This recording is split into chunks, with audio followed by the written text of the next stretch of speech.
Hello. Hello. Howdy. Oh, man, it's once again that time where people are wandering the internet ethersphere, trying to find some light to get them through their day, and maybe the ear holes have found us. But what is us? I don't know. Who are we? I don't know. I'm still finding that out. It's an existential question, but on the surface level, we might just be Always Strikes Last. Oh, A yeah. podcast talking about Warhammer, specifically Age of Sigmar Warhammer, and the ways in which to play it competitively and in a human way.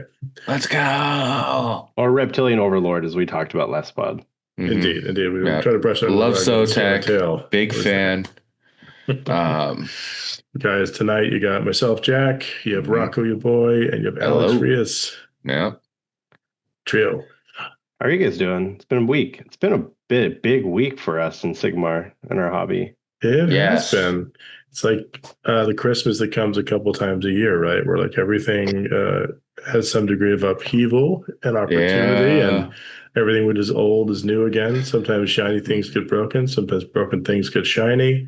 Yeah. Because a Battlescroll has arrived, tweaking the world as we know it. We're competitive Age of Sigmar. Yeah. And sometimes you hate to see it. Like one of those boggle things, and it shakes up, and it's just like, okay, what did GW miss? And it always spells out the word. Like you know they're not. You know they missed something. It's like it's true. That's the most fun thing about it. It's okay. It's like that opportunity though, right? Like it's like if they really miss a big thing, it's like I don't know, like running the whole like the football field to get a touchdown, but like your army has like the golden opportunity for a moment or something. Where you got spun around, so you're running the wrong direction. That's the other army saying. That was honestly a fear of mine. I was only a lineman. If I ever got a ball, I'm just going straight down. No own goals, no nothing. And it seems like we have a lot of points changes. And some rules changes. A lot of good positive rules changes. Well, let's talk about that first, because that's kind of what affects everything. I mean, Alex, I think you have some of these things top mind. To take it away, talk about some of these rules things. So, as everyone knows, last Wednesday we had the Battlescroll. I think it came out at literally about 3:30 in the morning. I was randomly like awake, and I was just like, Battlescroll's going to be out. Check my phone. I was like, did not go back to sleep. I stayed awake reading the entire Battlescroll, and I was just like, okay, now my mind's going to run a million miles a minute because I have 4 days to pick a list. Less than 4 days, like 3 days to lock in a list for LVO. So I was just reading through all the changes, and I have to say, I was rather happy with this Battlescroll. We'll take that. Usually I'm not like a doom and gloom kind of person, because like I keep telling myself, I'm going to play it regardless if I like it or not. Like, who cares? If I like the battle pack, I'm going to play it regardless. I like the game. I like the community. But yeah, we had some rather big changes. We got Christmas came early. We got the Nerf hammer for almost all the big hitters. Daughters of Khaine got a huge points decrease, which I think was warranted. I still think they have a lot of play. And we can go over that in detail in a minute. Cities of Sigmar, the biggest of all of them. I mean, technically, they didn't change the cannon's price, just all the other offending shit. Just all the rules that interact with them. Let's talk about those rules, guys. I mean, what's the TLDR? What's the big rules changes, do you think? So, Pontifex Zenestra is essentially now unplayable, the Soggy one. Why is that? So now the teleport or the prayer can only essentially be done on your turn to do the teleport units back. And then after they teleport, they can no longer charge, which is huge. So no longer smashing in knights, bringing in units, and then bringing them back. No longer can you teleport your cannons out, shoot, and then in your opponent's turn or whoever's next hero phase is, just bring them back in and then back to cover. No longer doing the hokey pokey. That's just gone. In addition to that, she also changed her banished manifestation roll to only your turn, and it's only 18 inches. So ouch. So really, wheels she came got off the like bus. a triple nerf because she also got a point increase too. So she's Yeah. back to the bin, just where she belongs, in my opinion. It's almost like Games Workshop just kept hitting it. They didn't know what was going to kill it, but they really just went too far. Yeah. I'm a little bummed at that. I would have preferred to be a bit more of a respectful nerf, like still some cool play with it, because it was a really neat set of interactions, as impressive as that It was could a be. cool army to see on the table, and it looked like a fantasy army. It reminded me of the old days of It Empire. does. Yeah. Yeah, no, they really did nail it. And normally we are, a bit more positive on units, like, oh, you could still find a way to use it. She got hit with a Nerf bat. She'll be back. She's an old lich. It's gonna be like another battle Yeah. scroll or the They're still winter due for version. a book. Yeah. That's So, also true. That is also and true. you And know, the she is army, that lich. All right. the army did get a overall points increase. Probably lost a unit. I think the biggest thing that we didn't see with cities that we expected was a change to command cores, making them more restrictive, and that just didn't happen. They went I up in am really points. surprised about that too, because just to say, like, even just limiting it to one, Yeah, like make it a two, unique unit, maybe. or like put a lip, like something.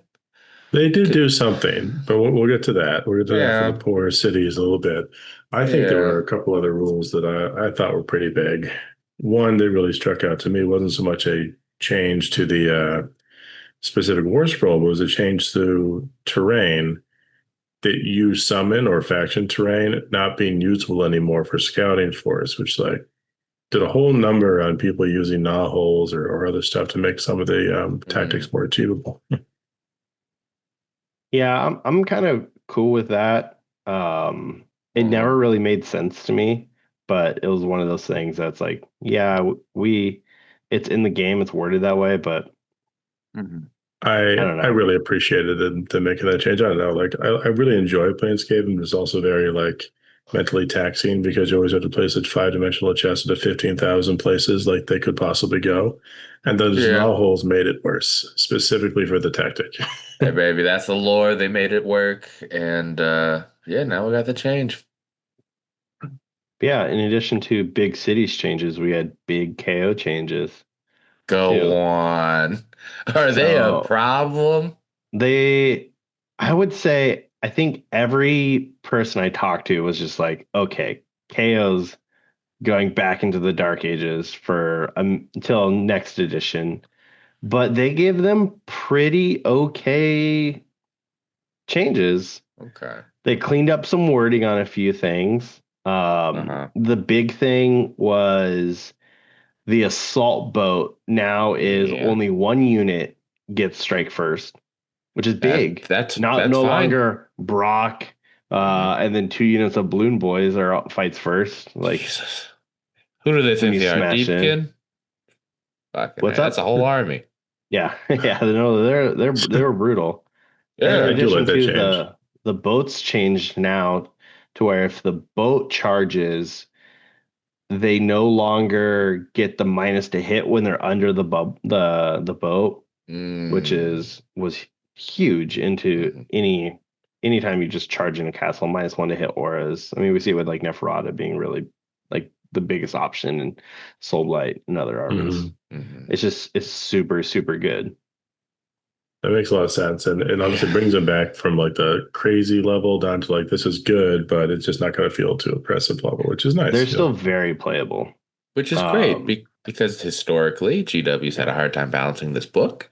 And Mhm. usually when they go to knock them down a peg, they throw them into the trash can. So again, playable. We take playable. We feel more like a B plus or just a I think they're strong probably B. like a high B, like A tier Yeah. army. I Yeah. don't Okay. think they're lower than that. Their point increases weren't as drastic as I thought they would be. Yeah. The new units, the Vongren Harpoon Crew and the Salvagers, I think that's what they're called. Mhm. Yeah. That's no much They're pointed salvagers. correctly now, which feels fine to me. Go on. Sometimes it's all the adjustment you need, right?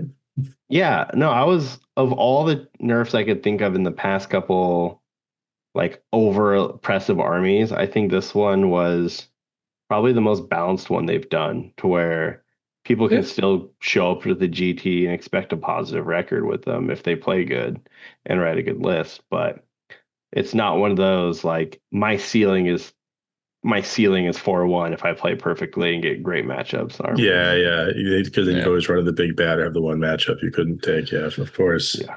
You know, the one rule change that I was afraid was going to happen that didn't happen. I was extremely pleased to see was just kind of vaporware. Was this rumor they were going to change obscuring? Oh yeah. Yeah. And I don't know, the rumor I'd seen had made it sound like it was going to be changed so that you would be visible within 9 inches.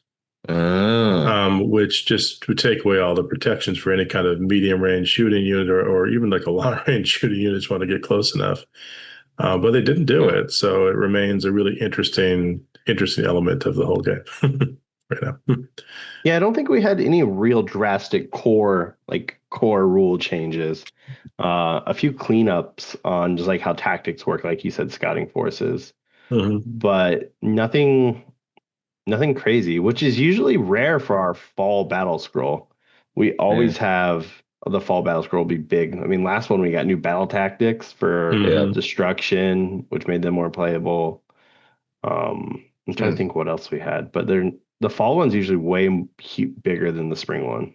Yeah, because it's the one with the reaction that came out in the summer. Everyone's either freaking out. There've been a lot of tournaments in the summer. They're trying to adjust because something's really out of whack. But yeah, I'll take it. Yeah, so that's a pretty good start to the whole thing. Well, let's talk about some of these points. I guess we kind of alluded to the cities, right? They're the first in the list. Yeah. Cities made a lot of points increases across the board. No changes to the actual cannons, but the cannon sub-faction changed. Yeah. I think they still have a lot of play. We'll have to poke our friend of the pod, Dylan, to see what his stance is on cities. But how's John Brown doing these days in his Steam Tank? Exactly. Steam Tank, I think, went down in points or something. Did it actually? Everything went up. Not a single thing went down. I just think it didn't get touched, so it'll feel like it didn't. Okay, so that's what it was. Yeah, it didn't get touched. Command Core up 30. For cities, we had Free Guild Command Corps up 30 points, which was big. Yep. And then just the battle formations, the heroic traits, the Brazier went up in points. Yeah, that was really impressive. And not just 10, like 20 points, right? For like the artifact. Because you're bringing back a freaking Command Core model, because it's model, not a wound. They changed that. They did? It doesn't. Yeah. Thank God. They didn't need to really make it so crazily expensive also then, because that was the whole juice with that thing. And then the command cores themselves were priced cheaply before, but part of their utility was the fact you could do that. So there's a lot of interconnected wax. I get they're also beating us to death. I mean, going from 140 was it for the command core before to 170 is like, it's big. It's a big difference for like what people were doing with that unit. People like Dylan specifically. I mean, the army probably lost, I want to say, two units. Yeah, but I still think they can adjust to playing like Dark Shards or Dark Shards are still really good. Or the hammers. Volume. Go back to playing hammers. Yep. Yeah. Even hammers going up 10 still isn't ridiculous. Weirdly, they raised the Hurricanums for some reason. Were people playing a lot of Hurricanums? My understanding is they were big in Europe. Good for them. So that was when aura rays and celestial things were invented. So makes sense. Yeah, I don't get it, but they're cool models. They are. Oh yeah, God, mine has saved my bacon in a bunch of games over the years. But just good for them. Callus and Toll got a bit of a hit. Nothing crazy. The Foot Free Gold Marshal went up in points by 10. Saviors of Cinnabar went up like 20 points. Still incredibly worth it. Yeah. Very worthwhile choices. But everything is a little more expensive or a little less effective based on those changes. Yeah. So I think it aligns to a unit or two down. And but the thing is, that could have been like, we're saying like a unit or two down, maybe 200-ish points. Because like, if you were bringing screens of free guild steel helms to take an objective, drop one of them, pivot out to go to the elves and the dark shards over some other things. You still should be able to make a good list work. It's just, you gotta get a little creative. And City still has a deep pool of there's good units, so we're gonna be really good. We know like Dylan or Jeremy Lefebvre is gonna show up with some weird, crazy list at Worlds and just like, brother, what are you playing? And it'll work, and you're gonna look at it like, what? How? Yeah. What? Yeah. Ooh, huh? The pattern cold will ones repeat. from the 90s that are just like really good. What are these? That's right. He played that last year. That's amazing. Bring it back to the 90s. Shout out to Jeremy's cold ones. I think I saw that game.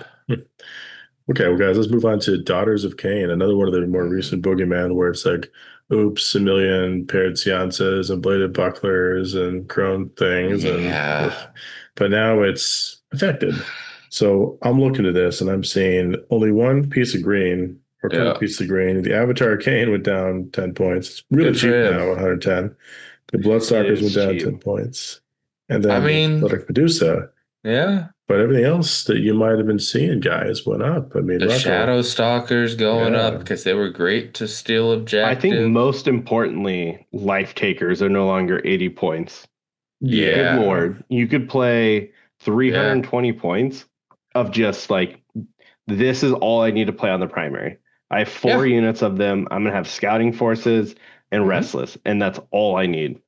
For their abilities, it's still not bad at 100 points, even with a plus 20 points. But like, oh my god, yeah, it's still incredibly takeable. I still think the Shadow Stalkers are just like the most oppressive with that. I mean, they're still only like 120 points, so amazing. But I remember playing. I still like this army a lot. I think they still have a lot of play. I think now they swapped to Morathi, and I've been liking the Morathi dock builds I've seen. I don't know if snakes are it yet, but they're not bad. No. But I really think Morathi is the play now. I know that she has a lot of appeal and she creates her own kind of play style, but I personally get such a resistance to the model because it's like Be'lakor. Like if you're playing Be'lakor army, like it defines what you do, and Morathi does that too much. Yeah, I don't. Because she's never ever really been bad, but she's never been really great with some of the recent changes. And I mean, I agree with you. Morathi's probably going to make a comeback. Mm-hmm. I just, it was nice while it lasted. But the thing about Morathi, though, as my friend Anthony would say, is that she's great as like a medium table bully, but people who know how to tech around her will just destroy her. And then that's a real problem. 100%. Yeah, you just got to do the 3 wounds, which sounds easy until you're like, shit, I got to really figure out these 3 wounds. How am I going to do this shit for this turn? But, you play against it enough. I remember the winter in 2nd edition that she was printed. Mm-hmm. And just learning how to play against that 3 wounds. I was like, oh, God, these are some miserable games I'm playing here. That's what my favorite when that book came out. Back in the day, was to pop her ass with mortals and be done with it. She's never changed, really. She's always been the same thing. I killed her once with a Stormcast Comet. It was great. That's a beautiful ending, but it is like the annoying quasi-immortal, but it's definitely different shades of oppressive depending on the edition and her rules. Yeah. What else we got in this little list that got messed with? I mean, the Witch Elves themselves, the Sisters of Slaughter, the Bladed Bucklers, those went up by 10. The Soggy Prayer Lore went up by 20. The Battle Formation from Scourge of Garan went up by 20. And that was the key formation, Rocco, the Arena Veterans, because that was the one that made them all like 5 up wards they hadn't activated yet. So like that was a real crazy Mundo buff for the entire army. I mean, I'm with it. They printed fire, man. Whoever came up with that rule is great and should write a bunch more on that same kind of power level. But I mean, we called it when we were talking about the soggy stuff when it first came out. Like we are like, okay, there's gonna be like 2 or 3 things that are gonna be printed. They're gonna be way overpowered. They're gonna slip through the cracks. Do you guys feel like if we were able to like crash the Games Workshop Christmas party or something like that, we'd be looking around all the people and maybe there'd be some rules designers talking to each other and they'd be like one guy or girl like a crazy print sweater and like some interesting sunglasses like out of season, but like a weird tiki drink like in a mug that they brought themselves and like that interesting person wrote the Scourge of Garan rules. That's fair. Yeah, I could see it. They're I would fully eccentric. expect if I am a negative record at Worlds, me being drunk at the hotel bar with Matt Rose and him getting a mouthful from me. You know, the direct line of the telepath. I don't know that I condone it, but if shit happens, I'm not against it. But yeah, again, they go up, they lose a unit or two with the points changes. Mm-hmm. If you were sleeping on avatars of Khaine, it's your time, I guess. Kind of is though. 110 points with a lot of avatars. Let's see, maybe around 8. The problem with avatars of Khaine is they're still on the 30, I think the 40 millimeter base. And it's the only way to get them is to buy the shrine or 3D print them. That's true. I mean, yeah. But they're like war machines. They can hide in the woods or near monsters. Power really easily. And that's the rule I wish changed. War machines. Why are war machines? Why can they hide now? I don't know. It's definitely interesting. I mean, some of them are more discreet than others, right? Like some little teeny, like, Globadier thing versus like a giant bombard from the new. That's fair. But yeah, generally healthy changes for the power spike that Doc got. Even with Chrysutha, the Crone Seer, words are hard. It's Midnight Pipe. She went up points. Life is okay. Bring back Marathi. It's not bad. I played against this the main daughters list in the most recent tournament, and really fun game, but like they were scary. Oh yeah. Oh, because they get the move, they get the hero phase move, and then they can run and charge, and then if they get Mind Razor off, like I'm dead. Yeah, I remember like it was the first turn, and I kind of got like alpha charge by just a unit of Sisters of Slaughter just launched across the board. With like the combination of prayers and all that, and it was funny because I had to roll the cats 2 up, to like make them strike last. I was like, well, if I roll this 1 up, it's the cat. Shit. It did not roll a 1, luckily, but they can be everywhere, and it's like kind of scary, but it's also fun at all levels. Yeah. I mean, to the point you were making, I think, Alex and Rocco, when you're playing them, like people or elves are dying, they're doing cool things, they're acting in theme. I mean, it's a blast of an army. I just think it's nice. It got this little bit of a tone down. We'll have to see how this plays out. That the Bloodrack Shrine, the Soggy one, is still the most amazing piece. It's still way undercosted, so I don't think they really lost that much. Because what's that one at now? It's at Mirror. It's cheap. Yeah, they're all still cheap. 250. Went up 20 points. So that's for a level 2 wizard, which also has a massive shooting attack, which is also good in all phases of the game. So that's good. It is. And again, they're great models. It always got overshown and thrown down because people take a Marathi. It's like, oh, I can only have that and maybe 1 foot hero to do some prayers through the whole existence of there being a Marathi, which is just the whole of this army. Sure, again, I want good things for Doc. I really do. And I think they're still really strong. Yeah. But I wish multiple builds were good out of that. Now let's talk about an army real quick, Rocco, where every model is the same model except for maybe one other model. Having bought this army, I've learned to tell the difference. It's like an acquired skill. It's Fireslayers, ladies and gentlemen, and everybody else. Can I tell you what the difference was right now? Please some were diapers facing forward, some were diapers facing back. It's something to do with the hair. I remember that. Oh, it's definitely the hair. Yeah. I forget. I'm totally. I sound like an asshole right now because I forget. I've pointed out that there's a difference, but it's like now I don't remember. But yes, they all look the same. Because the hair is really a helmet, and it's all their different ranks. They have different mohawks. Yeah. It's got to be that. Fireslayers got a nerf. Yeah.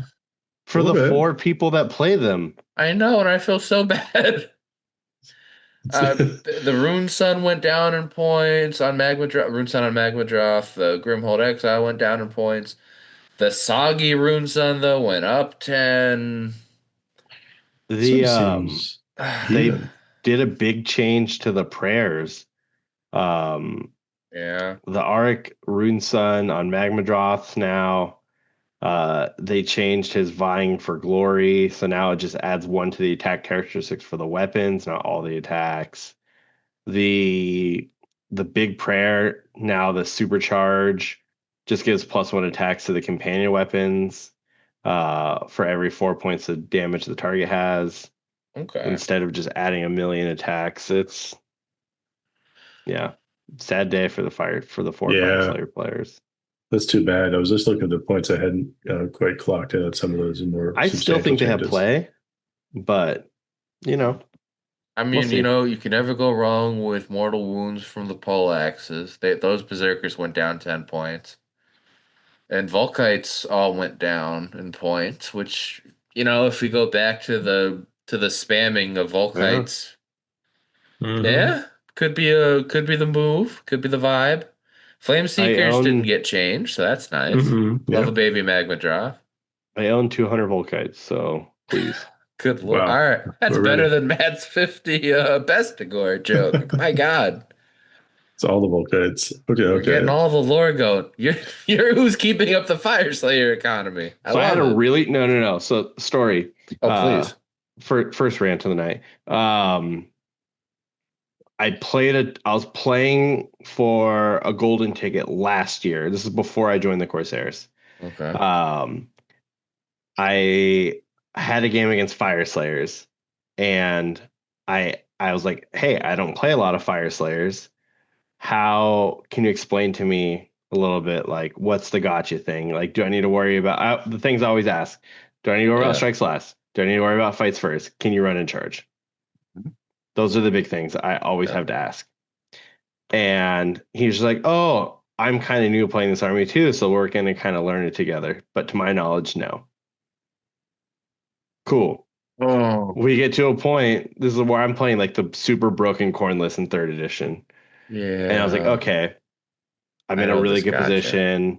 I won the double. I'm going to smash into you and then, Yep. in the game here. And he's like, oh, my whole army fights first. Yep. And I'm just like immediately just like dying on the inside. Like, okay, do I kill him or in real life, or do I just like have light an felony adult conversation? Okay. What did he just like forget it or try to like get gaslight you into? I think he just I don't know what it was, but I was just like, I calmly took a breath, like, okay. I'm not going to say his name on this channel. No. That's fair.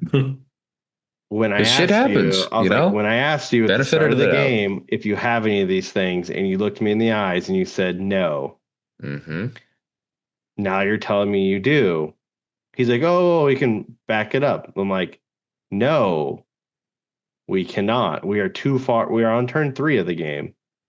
We cannot. I would have changed my entire game. And it is not fair to me that we are doing this.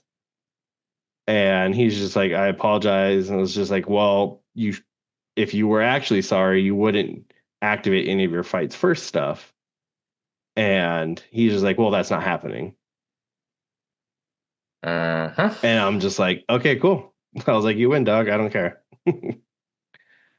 And I just like conceded on the spot. And then I like immediately went into like evil archvillain, like Nemesis for life mode, and bought like 8,000 point Fireslayer army fully painted and played nothing but Fireslayers for 4 months. So I learned everything about them. So really a turning point moment. But it's funny that kind of inspired you to join the evil army. Full villain. I went full villain arc and just like I bought like a mass. I knew a local guy who was selling Fireslayers. I was like, I bought he had like almost the entire army, and I was just like, okay, I'm gonna buy literally everything for every single possibility combination of what you don't own. I'll commission you to paint it to look exactly the same. And I just played nothing but them for the entire summer. Yeah, that'd do it. That'd do it. It's a fun story with that. But I mean, good like kind of minor tangent. Life lesson, like in whatever end of life, like you're playing games and like building these structures with each other. Like if someone asks you directly what the rule does, be clear about it. Don't be a jerk. Yeah, Yeah, you are supposed to tell your opponent what your shit does. That's part of the whole social contract of it. exactly. There's a shade of honest mistake or misremembering, but there's also this does not function this way, and then 10 minutes later, this functions the way I said it didn't. That's awful. Yeah. Okay. Imagine being like looking at the Varangard on the table and be like, "Hey, do those things have any special abilities?" You're like, "No," and they're like, "Oh yeah, oh they fight twice and have crit mortals." Crazy. Yeah, exactly. Yeah. All right, let's move on to another army. So keep our momentum. We didn't even going. say points for this. Yeah. Oh no, I guess we kind of did. We did. Oh, straight to Rocco's. Oh shit! Hey, it's me. Yeah. It's your boy. Deepkin. Yeah, the Deepkin. Some fishiness here. This is good. I was very happy. The only things that got points increases were the Sharks went up by 10 and the Aether Sea Predators, Scourge of Garan, because they were cooking with this shit, went up by 20. So if you like Sharks, it got a little rough.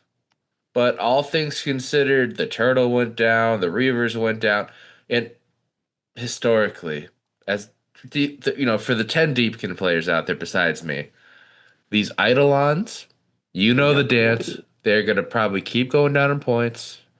I don't know why. Good. They are really good now. At one point, they dropped them from like when they first got printed down to like 70, 80 points because no one played them years ago.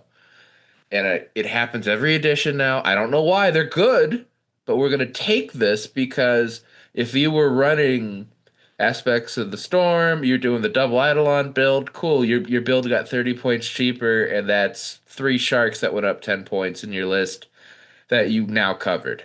You probably do have a Tidecaster somewhere because you like the rituals where you don't want to get shot from more than 12 inches away because all our stuff flies, so we don't benefit from obscuring.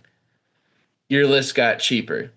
If you were a brave soul running a crap ton of Namarti and you actually brought the Thrall Master, hey, you got cheaper. That's true.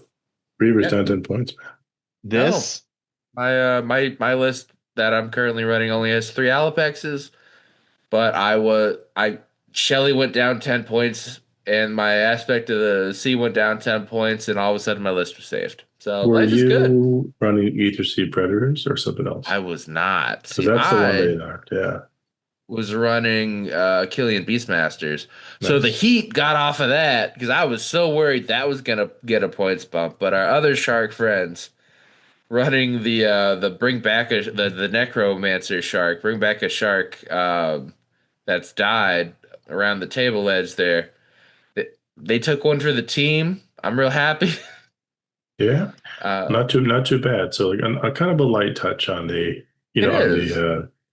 Sea Elves. But I guess we talked a bit earlier about KO, but they're next in line. They did not. Hold on, I just want to say one last thing about Deepkin. Oh yeah, I think Deepkin are going to be an S tier army now.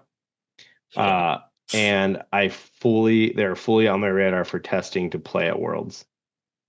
At least to know what the fuck they do if you're not going to play it yourself. I think the Shark list is very much in. It is so viable. It's great.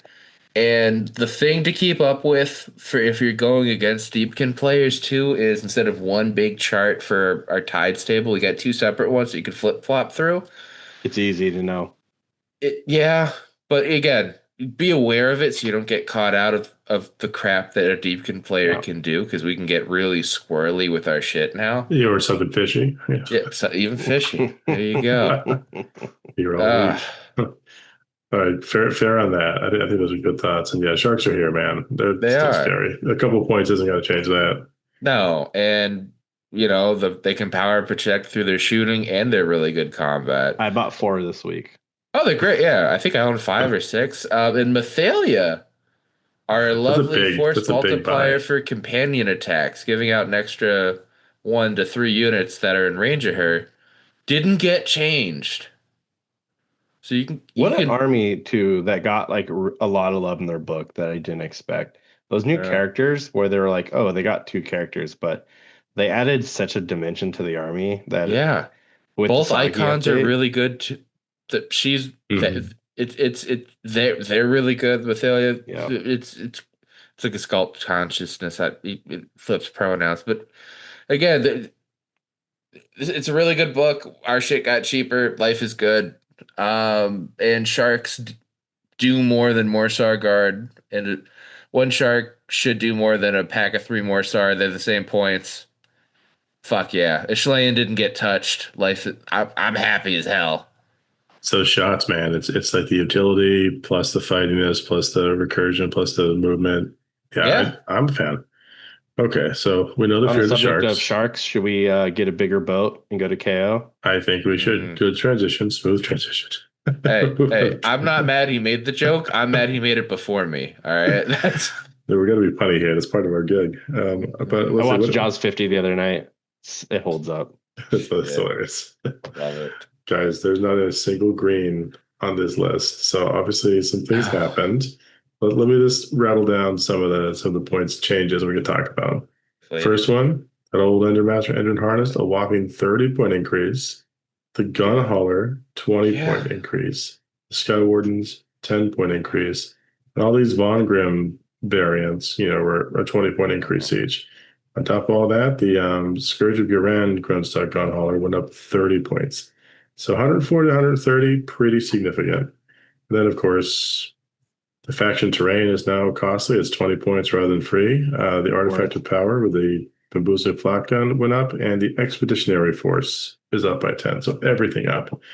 I think you said it earlier, Alex, dropping a unit or two, plus those rules changes. We don't necessarily have to rehash it, but they've been brought down a peg. Yeah. I would say that if you look at historical KO Battlescroll updates, these are all greens. Yeah, compared to where they this started. This is all greens. This is all money for them. Wasn't there a gun hauler at 200 at some point? Like, this shit could have been way worse. This could have been way worse. I think the only big thing that changed is like the soggy gun hauler spam that Mason did is dead, which I saw him looking to sell 8 the other day. So there's that. Yeah, but that's funny. Good job, GW, on balancing KO. And we had someone in our tournament too, right? Weren't they? Someone else is doing because they named him after all the Top Gun. Yeah, Jeremy was doing like it wasn't like kind of a Goblin-y KO, or was it actually KOs? Let's just see. He has some actual army he's building, which is beautiful. And Matt too was doing Goblin KO. Yeah, I played Jeremy. That was a fun game. That's very cool. He got ogred, but yeah, not the point. Yeah, again, they're in a great spot. This definitely could have been a lot worse. Your Sky Dwarves are still very playable, and shit's gonna be fine. Yeah, very fair. Very happy with those changes. Yeah. So that one feels good. But what about our moving across to Elfland, the shiny elves, Lumineth Realm-lords? This was and sort of is still maybe one of those scary ones, a big bad out there. How did they get affected?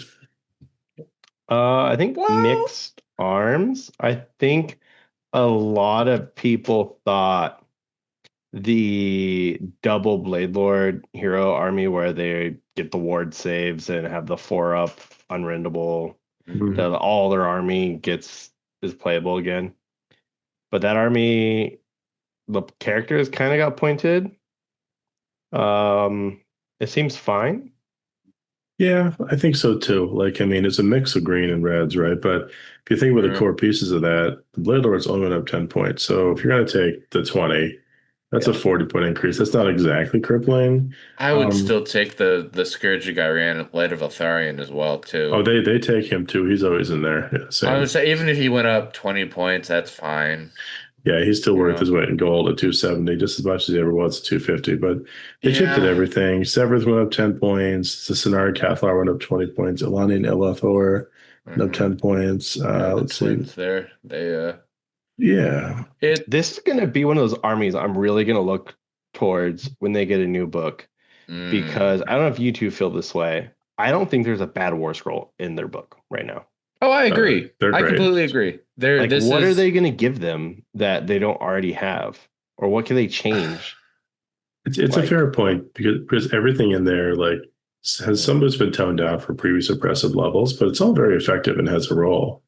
And some things are still just straight out great. They don't change it too much. Like the Rune of Petrification's oppressive when it goes off, especially the amount of magic they have. And the terrain piece, having that floating fortress, like it's way better than a lot of other garrisons because of its level of toughness, its movement, and the fact that it's beefy. I remember when this army first came out, or after the second release, like it wasn't the FOMO box, but it was like the book launched later on. I remember seeing an interview with Phil Kelly. It was like, we made so many Lumineth models that we could do a major Lumineth release every year indefinitely. Yeah, they love high elves. They have to. They still have what the other disciplines, the Elementari. Yeah, they've only really covered a couple of them. Technically, the River Blades are out, but they haven't really fully done the Water Temple. Yeah. Tyrion himself has to show up at some point. We've done just wind and earth right now, right? Wind, earth, water a little bit. Yeah, they haven't done fire. There's been no fire elves, right? They haven't done the void. Do you guys elves. think of Avatar or Captain Planet first? Because we're of that age. I kind of feel Avatar. Avatar for these guys, but Captain Planet's more my jam for sure. Yeah. No, I definitely went Captain Planet first and then Avatar, yeah. I still have my Planeteering from a kid when like Subway did like them in like the kids' meals when I was like, oh, that's amazing. 8 years old. That's a treasure. But also, bringing it back to this too, Teclis went down in points. Are we thinking he's going to be popping up everywhere again? I don't think so.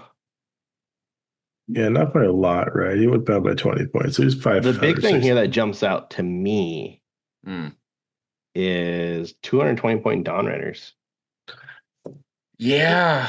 Those are fun. I mean, they're pretty good. Pretty good in the work for you. Yeah. And there might be some play, though. I mean, arguably there's ways around it with that new Banner Blade, it's also went up 10 points because they make the Venari who are in objectives with them +1 save. So it's kind of hard if you get them on objective, they're natively 2 up, which is great. Really good. Yeah. Yeah. All right, so fun. They're fine. I'd give them, they made out okay. I think maybe they're flat with their character nerfs and their other nerfs. No, I agree. It should even out. We're still an A-tier army. Yeah, which is really cool to see. Because again, you'd think that they would overcorrect, but even with just the 2 battle hosts the battle formations they nerfed only went up by 10 points. That's true. That the silver one stayed at +20. They upped one of the spell lores, but it's the soggy one because whoever did that is just the coolest kid in school that wrote all those. Again, Severeth is still Severeth. Yeah, I mean, it's like how the Ultramarines when someone else gets a release in 40k, the Ultramarines got to get something. Severeth has to go up 10 points because of sins of the past, of the triple, quadruple movement bullshit shenanigans. He still sins plenty when given the opportunity, so I think that's fair. On the subject of sins of our past, that is a good transition to the next army. Yes, indeed. They're still paying for him. Welcome to the Seraphon. Lizards. Ooh. They are green across the board. Yeah. Lots and lots of points decreases. Even their soggy Carnosaur went down in points, man. Yeah. I don't think this changes them at all, personally. It's true. I don't think they have a points issue. I think they have rules issues. Okay. Ooh, something we did miss on the subject, or I guess it's later on in the scroll, but on the subject of KO, the KO Regiment of Renown, the Skyport Profiteers, went up like 40 points. Oh, that's great. Yeah. That's right. Those would be taken like everywhere. Which is great because I know Seraphon had been playing them a lot. Okay. That's crazy. Okay. Seraphon are going through it when they took the Realm Shapers free just to try to get people to take the damn thing again. I hope they get a lot of love in the book, their new book. Me too. Yeah. I still think they're very playable. It's just they're not 100%. They're not like a place where like they're S tier, gotta run you over. It's like, okay, you can do stuff. And the Croak is no longer the menace he once was. No. I want to World. see Thunder Lizards make a comeback. That army is always so cool on the table. Yeah. That's very true. Well, if we move on to other lightning-based celestial things, we have the state of affairs with Seraphon. We got our Stormcast Eternals. Good. All And, 4 pages of it. And it's all all green again, baby. Green. The backlog of shiny metal armored men needs to be moved. Uh-huh. I am very high on Stormcast right now. Yeah, this makes them scarier. And their army's not bad. I think we're in a meta now with Stormcast playing those new what are they called? The Reclusians? Reclusians, a couple packs of those. Uh-huh. And then the Soggy Iriden. Have you guys played against the resistant roll army where they get the resistance roll and then Iriden gives them a reroll on that? Yes. I haven't had a chance yet. But... It's good. Essentially what it is, Jack, is whenever you use an ability against one of these units, so essentially the entire Stormcast army, they get a roll of dice, and on a 4-up, nothing happens. Oh, wow. Now, let's take a look at what abilities are. Attacking with things like, what's that? Covering fire. That's an ability. They're targeting a unit. So you can just be like, 4-up. Oh, I failed my 4-up roll. Let me re-roll that with Iriden. Oh, sorry, you can't shoot me. It's nice. So anything outside of core, right? So like that's a lot of little things, or any kind of a cool spice in your war scroll or strikes last. I mean, it can ruin a lot of plans. Oh God, yeah. No, it's great, and it's an army that usually eats shit and dies to mortal wounds and different spells, and you get them to fight last, and all of a sudden it's like, cool. I'm just standing here. There's only 3 models in my unit. What do I do? I played against Mason and I are playing in the Release the Beast tournament. And I got paired in the Stormcast, like, oh cool, coin flip army, fine against ogres. He made so many resistance rolls against me. My Moppet did 0 damage in the game. And I had 3 targets a turn for 4 turns. And he was just like, whoop, made my resistance roll, whoop, made my resistance roll. It's like, how? Stormcast are back, which, is good because we're seeing stuff in the new release be good, which is nice. Yeah. I wonder. Also, my favorite unit, since they cut all my actual favorite shit, the Stormstrike Chariot. God, I can't even. I miss my sequiturs so bad. But yeah, no, I like the Chariot went down. Everything went good. I wonder how much of this is in response to, Stormcast always have that problem of they're the poster boys. So all the new players, you get the box, you get a Stormcast army, you got to play them. They take the win rate down. But for a good Stormcast player, you just got all you can eat buffet of desserts with all of these price drops to make some new crazy army work for you. Both big name dragons went down in points. Yeah, there's something in here now that someone's gonna have fun with. Bastion looks playable at 220. The Lord Relictor went down in points. Come on. 90 Liberators points. Are 90 points. It's so funny that it's like the same price as like a loose scraggly pack of goblins is like these 5 mortal heroes now. It's pretty fun. You literally could start a list at 50 Liberators and you're not at 1,000 points. It's nice. Yeah. And that's such great board control. And so even the Praetors went down. I have so many. So I just from the beginning of because I have a lot of Stormcast. I chose to stay with my Deepkin and I'm happy with it. Don't get me wrong. The turtle is my favorite model in the army. And it's my favorite model in all of AOS, but I've got so much Stormcast, and I split a box, and then I won a box. That's I have so many happens. Reclusians, so many fucking Liberators, and I'm just like, come on, man. You wait for the day. You wait for the day. Yeah, waiting for their finest hour. Oh. Should we Speaking branch of- out to the next army? Nicely Please. done. Nicely done. We gotta leave this I'm on a alone. roll. I'm yeah. here tonight. Can't leave it alone. Oh my god. So. I know. I said it. Hey, everyone. I said it first. Jack was just doing it for emphasis. It's all true. green, baby. Oh my All god. right, so Sylvaneth, all Mean green. fighting machine. You know This what's is going sad to be about the this winter though? of discontent. What's that about her? This is one page. All the units are on know. one page. I know. We That go is from 4 pages of surprisingly Stormcast compact. units to 1 page of Sylvaneth. Almost feels like a Fireslayer book, but not quite so bad. Give me my Fireslayers Kurnothi have- Centaurs, GW. I want my actual Wood Elves back in your main fucking game. Hey, it's half Fireslayers Elf have on 2 top pages, levels. right? I think Fireslayers did have 2 pages. Yeah. No, Uh, Fireslayers have 1 page. Oh, Yeah, okay. true. Okay, it's They're fine. tied. They're tied. It's fine. You know, we have Kurnoth with assorted weapons. Yeah. This army just needs a whole rewrite. They need a whole rewrite. They need range extended, which seeing that warband that just came out for the Underworlds, Yeah. Sylvaneth one, I It would is love so- units of those. Dog, it is so sexy. It is so cool. I need some fucking Wood Elf Centaur, heavy cav, running some motherfuckers down. I need archers that are like short. Give me the 12-inch bows from the Reavers, but on actually like a moving thing. Make me be Attila the Hun. Make me be Genghis Khan. I don't care. Let me hunt some motherfuckers down in a wild I hunt, got a prediction. GW. I got a prediction, guys, and I am 1 for 1 because I straight called the return of the Shut Hellsmiths earlier this Yeah. year.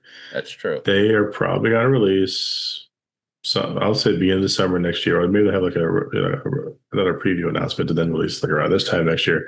There will be a Kurnothi army. They're going to bring Orion back. There's going to be some kind of resurrection of the Oak of the Ages. He's going to be the main character, and it's going to be like fawn, deer, centaur things, maybe with some actual like wanderers found new home again, Wood Elves mixed in. So it will be the mortal mix of the I'd Wood love Elves. that because I also lost out on all my wanderers in my cities, which is why I could again we went see through the us elves. getting an. I could see us getting a new army when they do the narrative campaign at the end of the edition. Oh, I can see it. Yeah. Yeah. I could, Okay. yeah. We'll see how it plays out, guys. But you heard it here first, dear listeners. Okay, so everything kind of went down. Nothing too crazy. The Lady of Irons, they really want her to see play down 30 points. They really do. Mine's still unpainted. I'm gonna be honest with you. I'm sure she's fine, but It's a 3-2 army. Yeah.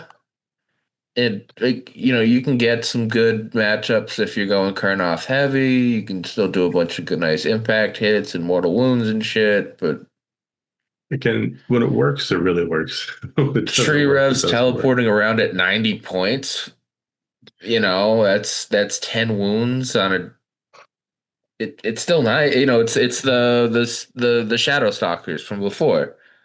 I've seen them played extremely well. And when they're played really well, they're terrifying. Yeah. Because just of the movement. The movement is so crazy. And also Alariel is like a a thorn in your side you can't plan for. With the resurrection shenanigans, it's like, if you roll 4 ups, you are king. Yeah.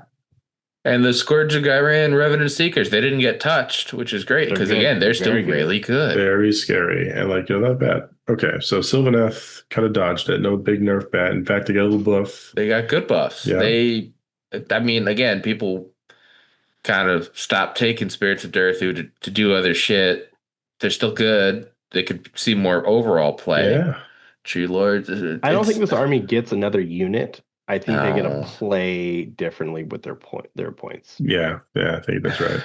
I mean, maybe you sneak in a unit of Dryads or another unit of Tree Revs. Maybe you can squeeze 90, but yeah. Well, now that we've talked about Sap for the Sap throne, we should go for some Blood for the Blood God. Oh, before we talk about the Khorne changes, we have to talk about the changes of the Khorne rules. All right, hit us. Yeah. Oh my God, this made me so happy. So, Blood Tithe. The Blood Tithe abilities were worded when the book came out. You can only activate one of the trees once per battle round. So sometimes you would get enough Blood Tithe at the top of the round, and then at the bottom of the round, you're sitting there looking like an asshole with all the Blood Tithe. Yeah. And then the next round comes over, and you have like 7 Blood Tithe. And you're like, okay, well, I can only use 2 points. Now it's once per turn.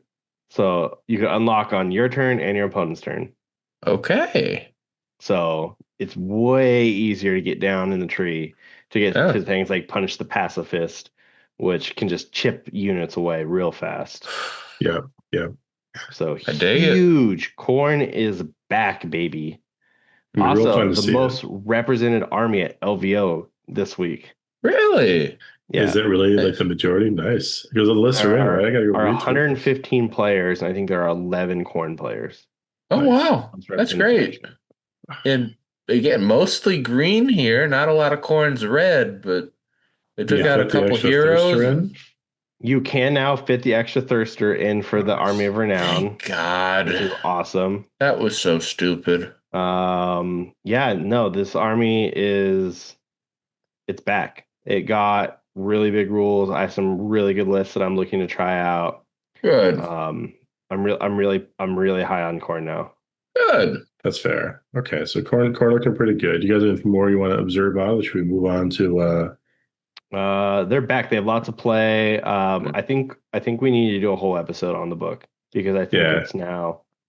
Let's dedicate some time to it. You're a resident Khorne guy, Alex. So you heard it here, listeners. We're going to do a Khorne deep dive and talk about it because those are good. But I'll bring my teammate Alex Gonzalez, who's the current #1 Khorne player in ITC. Hell yeah! We can deep dive. Our Khorne chats have been very active recently. Nice. There you go. Right, so you guys are ready for that, but so time for a change. Next time army. For change. Yeah, time for a change. Tzeentch. Disciples of Tzeentch. All right. I'm not sure I have a strong opinions on what's happened here because I haven't seen like a ton of Tzeentch recently. But I mean, some still get cheaper. The Changecaster, the Kairos. Fate Reaver. Yeah, I love him. So I will tell you this. Yeah. Do you know how every edition we go on the "Are Whores broken or are they bad?" rule? I think we're back to "Whores are broken." Well, they did go down 10 points, which is a huge magnifier when only 160 for what, 10? Yeah. Yeah. Oh, and the blues and the brims went down too. So yeah, it's a 20-point reduction. We're adding a whole unit.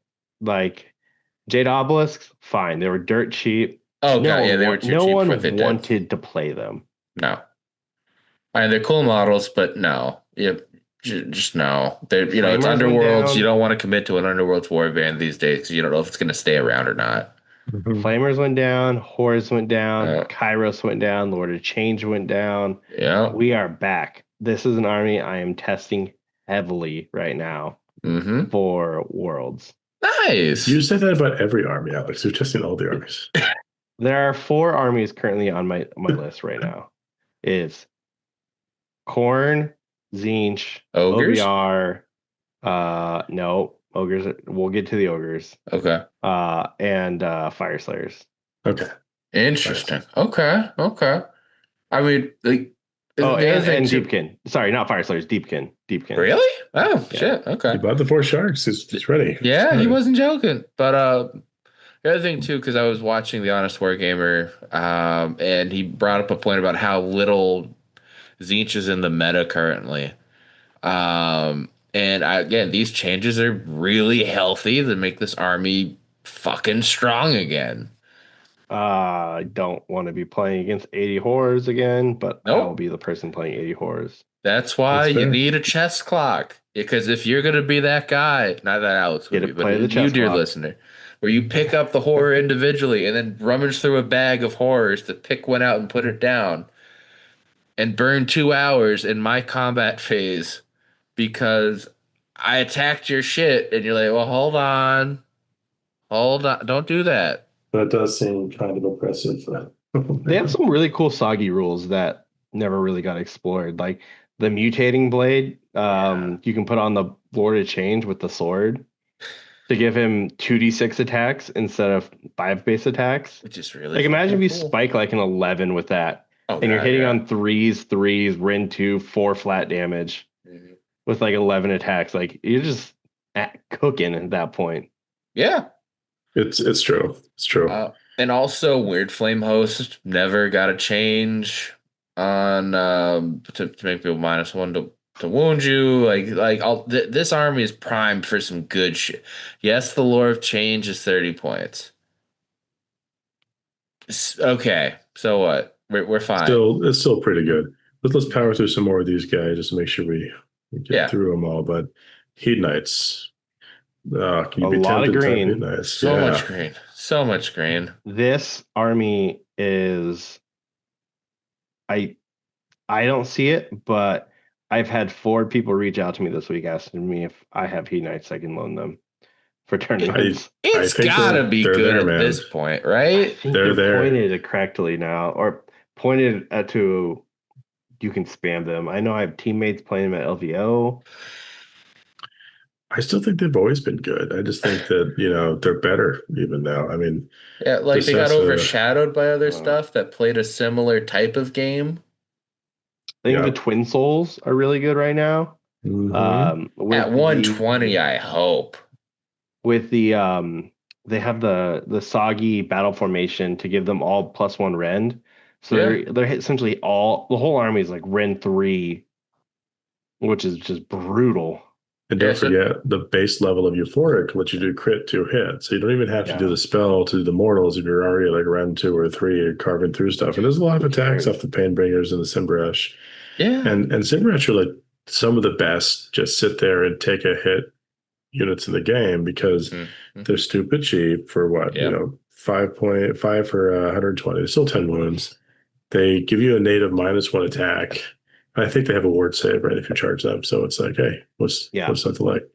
Well, I think they have to be on an objective or something. And then there's like 6 to 8 objectives in a map now. We're fine. Oh yeah. I swear there's gotta be sauce in here. There's definitely sauce in here. One thing I'll say is, that even like when I was playing at the last teams retreat around here, a whole bunch of demonettes. Oh, Jack's best day out. Yeah. It was the most fun just for like the most concentrated amount of Warhammer like efficiency. But yeah, just playing with demonettes, playing with like the Sessa, you can get a lot of attacks off of them and you can turn the crit mortal blenders. And there's bodies. A lot of bodies, not bodies for this army. Yeah. I think they're back. Yeah. I think they're back. I don't see it yet, but I'm open to being wrong with this army. There's some fun stuff in here. I mean, with the touch sheep, now you have both even the archers didn't get touched. The synergy. Yep. It's 100 points for 10 demonettes. That's think of the spam. 200 points for a unit that you can kill, but they can absolutely eradicate anything in the game because you can get to through 4 or 5 attacks on those things.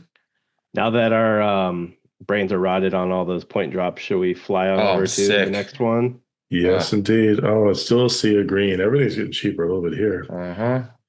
All right, so what's gone down for our Maggotkin? What hasn't gone down? This is easier to do. Yeah, Nurglings didn't go down because they were already perfect at 100 points.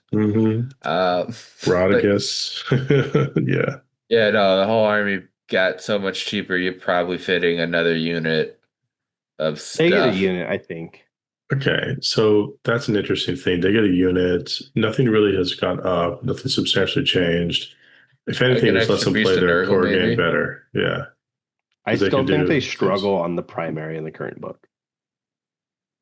I think that's true, but this makes it easier for them, right? With the extra units, because there are some fast ones and they're chunky. All they need to do is sit on stuff and have you not kill them. And I will say this: one of the biggest reasons why Maggotkin took a step back was the rise of cities, and now cities is stepped back.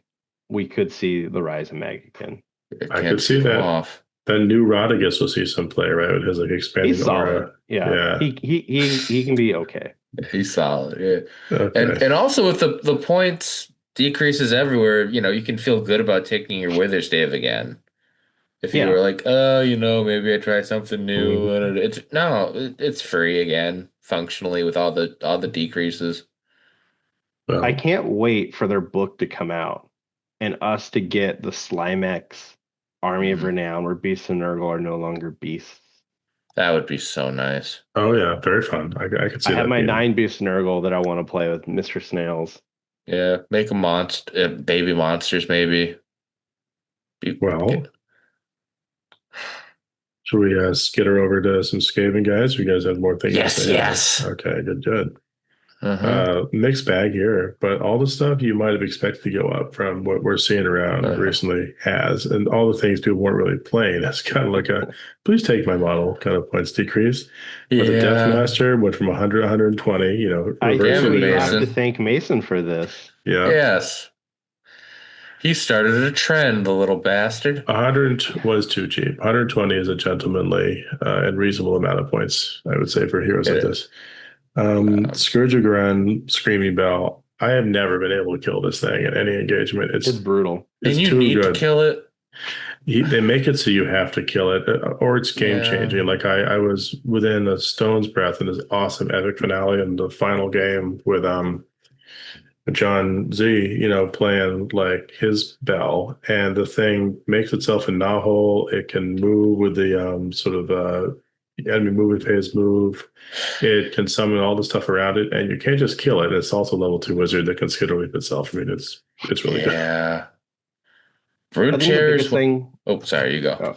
I think the biggest thing here, I'm really happy that Rat Ogres do not get a points decrease and Clan Rats do not get a points decrease. Yeah. I think they're at the 140, 150 of they're still really good. Mm-hmm. The army is still really good. It's a solid army, but we don't want to enter the oppressive levels. Yeah, and I think that's fair. And now it's encouraging a broader swath. And some of the stuff I've seen duplicated is now hit a little bit, not a lot bit, and still very doable. Have Plague Monks been making a comeback? Yeah, I've seen them. I've seen them come out. I've been getting run over by Molder stuff lately, and I'm also happy the Doomwheel went down in points. The Brood Terror went down in points. A couple of the Vermin Lords went down in points. That's fun. The 40 Plague Monk thing was happening for sure. Good. Really, I'm telling you because I got a buddy that loves them, and the Plague Doctor mask is his whole aesthetic in life. Mm-hmm. So I'm but I was about to be like, oh, cool. Hey, they're getting a lot of play. They're good. Then I'm like, oh, no. Yeah. 10 points isn't horrible to go up. No, it's not too bad. It's not too bad. Oh, and even with the Plague Furnace going up 10 points, okay. That's fine. This is a solid army. I think this is probably one of the coolest books that's come out this edition. They weren't, I mean, they're one of the first. They're not bad. They never had bad rules. They had bad points. I think it's just a point thing. Yeah, I think they're getting there. You know? I will see it back. 300 point Deceiver or Vermin Lords. Yeah, the Corruptor, the Warbringer. That's nutty. Very happy with those changes. Yeah. Next we have Slaves to Darkness. A lot of green. I think that this was a really fun one for me because I looked at it and didn't see anything too surprising, but I felt like we just got the nice treatment of an army that is not winning a lot right now. They're just trying to like give us something to work with.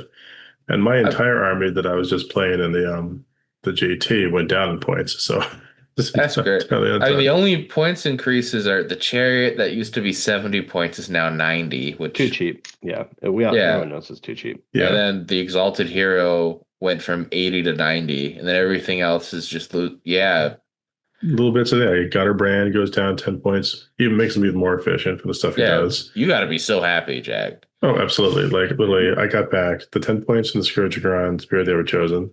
Gutter Brands. I got back. I think the Kitty went down too. Yeah, the cat went. Yeah, Mind Stealer Pharynx went down 10 points. So I got 30 points back for a reason. Went down 10 at 200 points flats. That's great. That is. There's some really good like opportunities there now. Like so it'll be fun to just build beyond sort of the weird fun stuff I'm doing. Architrack went down too. Good. You know the one thing I want for this army? What? Above anything. I want Dark Oath Savagers to be reinforceable. Oh, that'd be real good. Be real good. Then you'd have a real hammer. We'd have a real Dark Oath army. Dark Oath Savagers. Literally, that's the only change. Give them 10 more points, make them reinforceable. Yeah. Even 20 points, make them 110, reinforceable. Done. Okay. That's an army. I would say you'd have a real little mini hammer there. Like rather like kind of the business, but you're right. There's nothing in there but a Wilder Fate if you look at Pures. Pure Dark Elf is going to do the fighting with any kind of like strength of attacks, but being able to get 20 Savagers in this hypothetical chain activating off of a chieftain with all the extra attacks and all the crit mortals, it would feel real good. Would be nice. But 80 attacks. You did Khorne, Mark. Yeah. Oh, don't make me dream. Don't make me dream, Alex. But yeah, that's I mean, it's not, if you really think about it, it wouldn't be the largest change to ask for, but it adds what it would open up for the army would be huge. And who doesn't want to see an army of like Viking Conan the Barbarians run across the field? It's very true. It's very true. Yeah. You know, one additional change where we move on from slaves that I do want to call out, though, I think it's probably the most sneakily impactful point adjustment here, as a deep slaves aficionado, is the reduction for Eternus. Because he's an incredible utility piece, and being on 80 rather than 200 is like really nice to fit him in more places. That's nice. I think overall great changes for Slaves of Darkness. Mm-hmm. Yeah, no, nothing seems too like overly like they dropped it way too low. I think they're back. And I think they're a real army now. I think they're an A-tier army. Do you need Be'lakor in this army?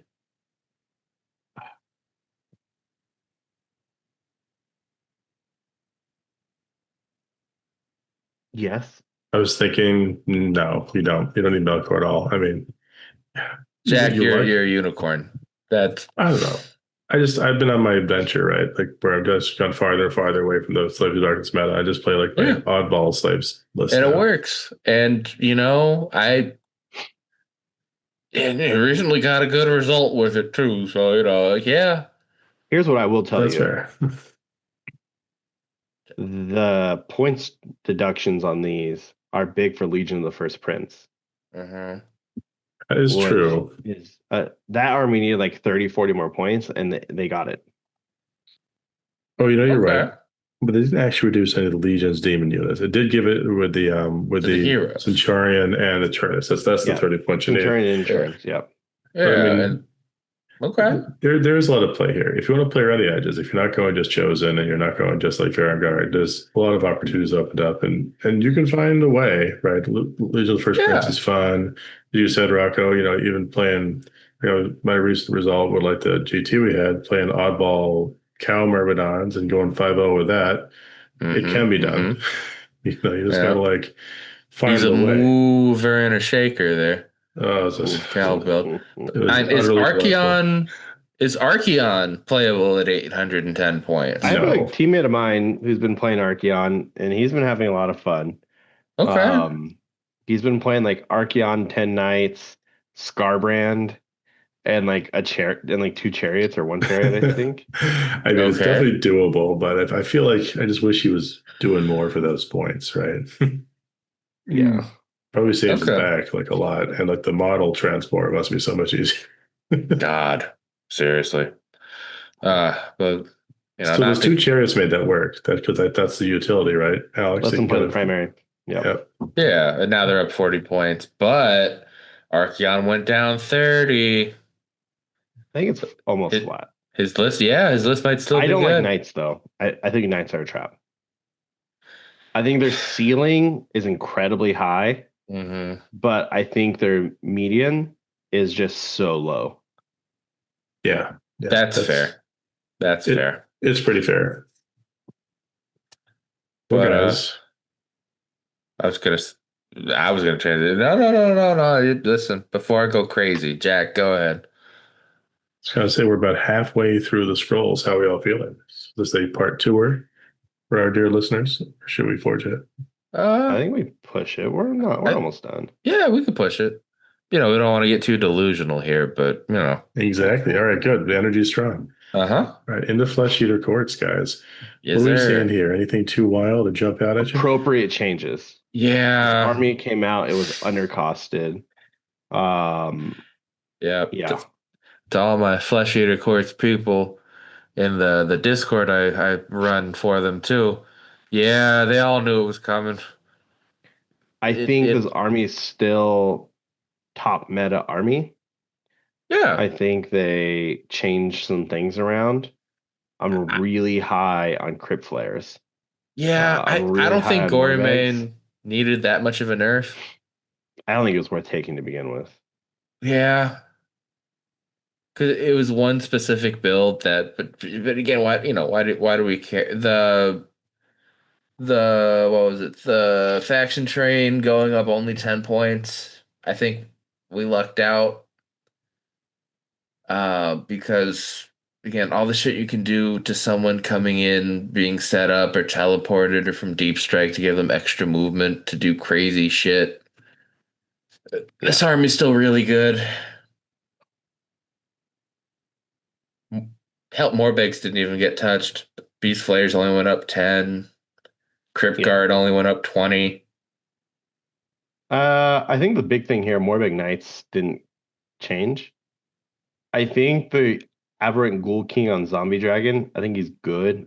I like him. I like taking him.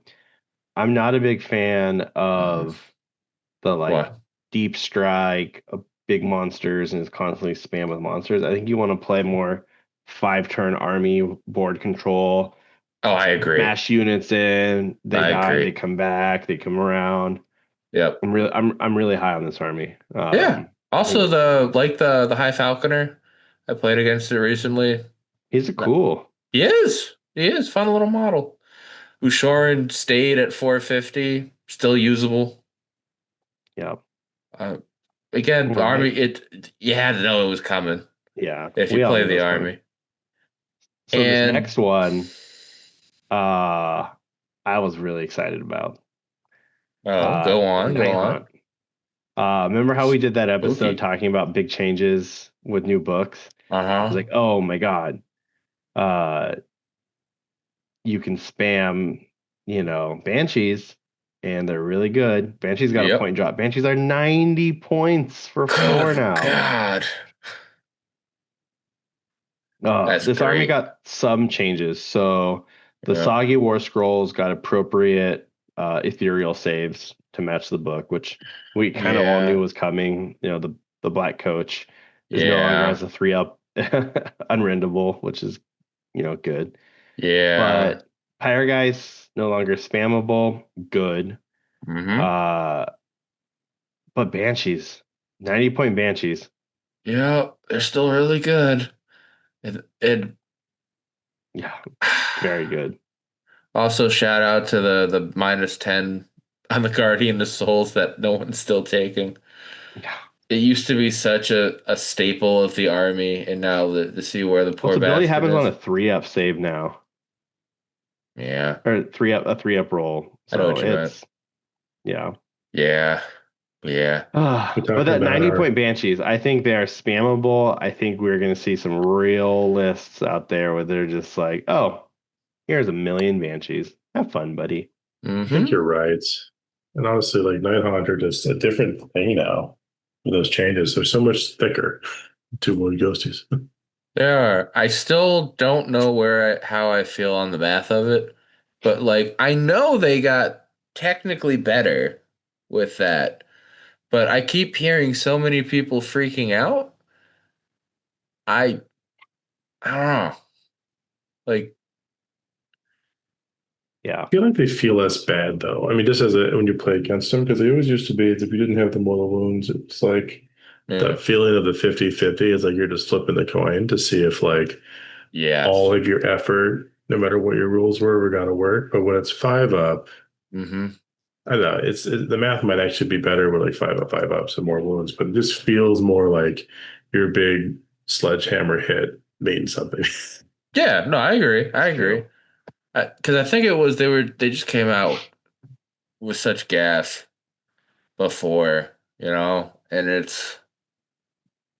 they're settling down to being a B+ A- army, and it's like, oh well, it used to be an S crazy bullshit, whatever.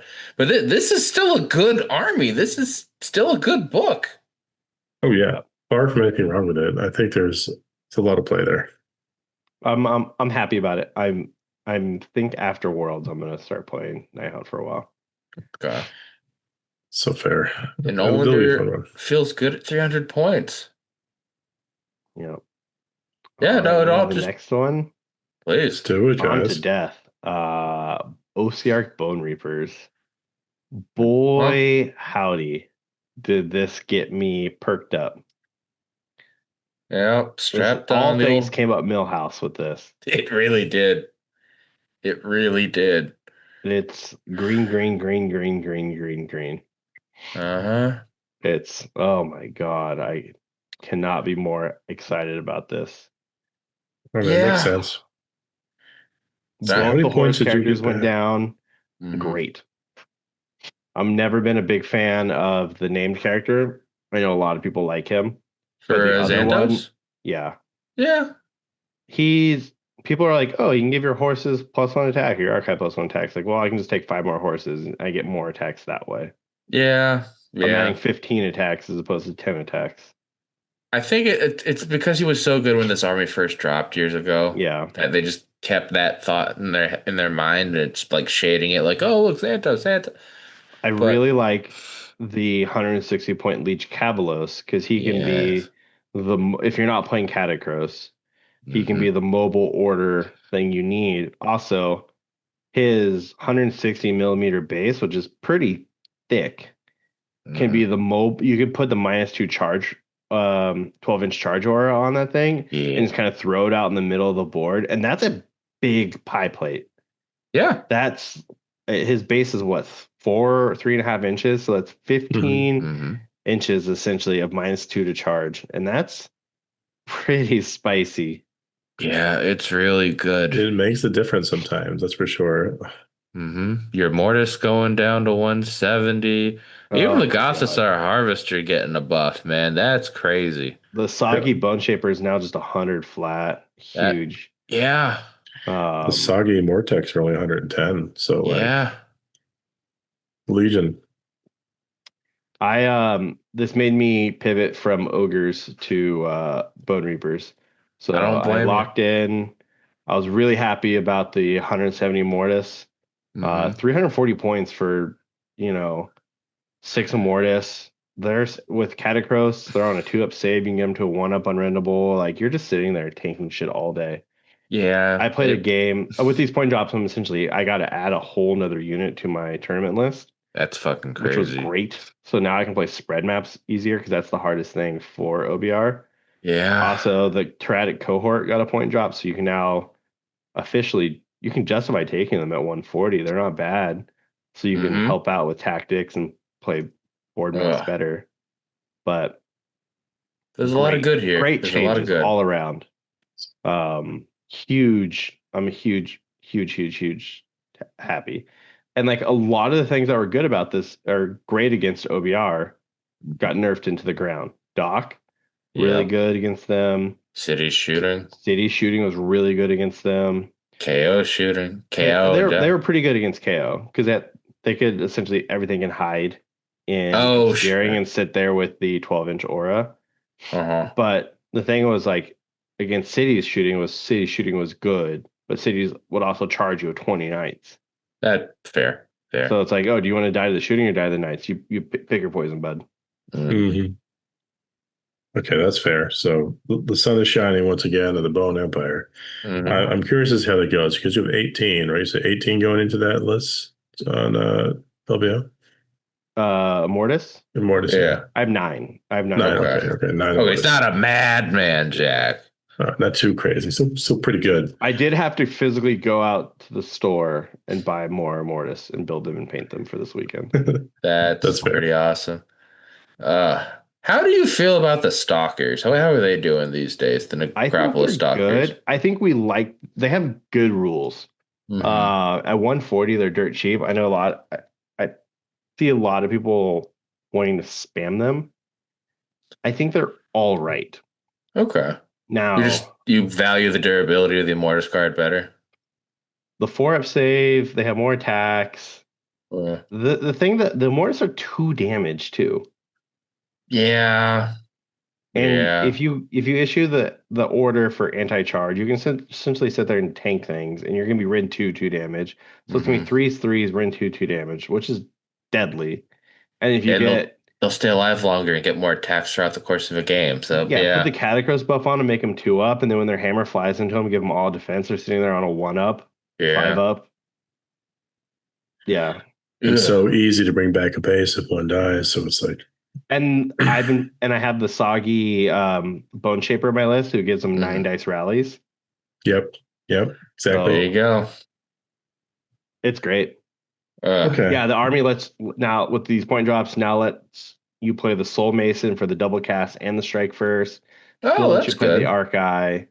Let you play 2 wizards and a unit of Death Riders. My list is Catacross, a pack of 6 Immortus, a pack of 3 Immortus, a pack of 5 Death Riders. Okay. The Soul Mason with the always 5-up ward, 4 Archeye, the 3-up armor save ones, and then the Soggy Bone Shaper with the 12-inch aura of -2 charge. That's great. And it's doing really well in testing this week so far. Yeah. Yeah. Very happy with the list. Hell yeah, dude. All right. And going on to some different type of sauce. The Soulblight Grave Lords here. Let's see what they got going on. So sipping on a little something. What are the big changes? I'm happy with these changes. Yeah. Big changes we got. Nothing huge. Minor points decreases. Like Neffy got a points decrease. Vordrak got 20 points. Manfred got 20-point increase. I don't know why. Because fuck Manfred. He blew up the old war. I'm kidding. That's why. That's funny. Yeah. White King's down to 90 points. Which White is King wonderful. Skeletal Steed, pretty good. 200 points flat now. Radikar the Beast even went down points. Yeah. Like, that's a nice change. If you this is all the heroes. Yeah. True Blades are the Warcry pack. The True Blades went up 10 points. Fine. Yeah. Barrel Guard. So Grave Guard went down to 150 for 10. That's pretty good. Yeah.